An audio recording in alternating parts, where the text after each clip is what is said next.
Sir હા check clear કરવાનું છે 3 દિવસમાં થઈ જશે સાહેબ. ચાલે 3 દિવસ. અરે આ ડેટ આજની ડેટ છે ચેકમાં 3 દી ક્યાંથી થઈ જાય ભાઈ? હા હા પણ બેંક તો અલગ છે ને, અમારી બેંક અલગ છે, આ બેંક અલગ છે. અરે સાહેબ એટલે જો અહીંયા શું લખ્યું છે? એટલે જો સામેની તો બેંક છે. અબે સામે બેંક હોય પણ એ પ્રોસીજર હોય અમારે, આ નેશનલ ક્લિયરન્સમાં જાય. અમારે 3 દિવસ તો થાય ને, બેંક અલગ છે અમારી અલગ છે, એની અલગ છે ને, તો 3 દિવસ થશે. આટલું બધું સમજાવો સેટેબલમાં તો કામ પતી જાય, હું ભેગો આવું તમારી. અરે એમ ન હોય સાહેબ, અરે એમ ન હોય, પ્રોસીજર હોય, આખી પ્રોસીજર ફોલો કરવી પડે. તમારે ટૂંકમાં કામ નથી કરવું આજે એવું છે? 3 દિવસ તો થશે. આજનો ચેકની ડેટ છે, આજે કામ પતે તો શું વાંધો છે? સામેની શેરી છે, હું ભેગો આવું, હવે બીજું શું હોય હવે? અરે 3 દિવસ પ્રોસીજર છે યાર, અમે પ્રોસીજર હોય સાહેબ, અમે એમ ન કહી શકીએ. તમે તો ખરા છો યાર, મને તો દાંત છે. અરે સામેની બેંક મસ્તી નો કરો સાહેબ, તમે મારી ભેગા હાલો.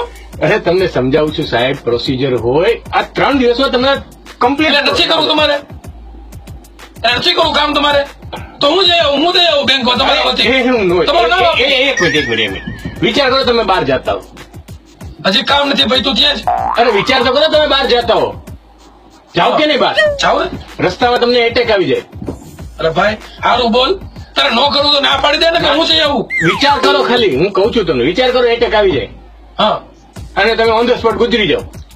ભાઈ એટેકમાં 2 કે 3 હોય હો. વિચાર કરો, તમે મારી વાત માનો. એટલે તું વિચાર કરી લે. મારી વાત માનો, વિચાર કરો, તમે ગુજરી ગયા ઓન ધ સ્પોટ. હાલો હાલો ગુજરી ગયો. તમે જ્યાં ગુજરી ગયા ને સામે જ દેખાતું એકદમ શમશાનના ઝાપા આગળ તમે ગુજરી ગયા. અમે બેંક છે ત્યાં નથી જવાય એવું. તમે વિચાર કરો, શમશાનના ઝાપા આગળ તમે ગુજરી ગયા, હા. તો તમારા ઘરવાળા આવે, હા. એ તમને ઉચકીને સીધા સ્મશાનમાં લઈ જાય કે ઘરે લઈ જાય વિધિ કરવા માટે? 2-3 દી થઈ જશે ને ટૂંકમાં. 3 દિન તો સ્પીડ રાખજે મારો ભાઈ. આવજો.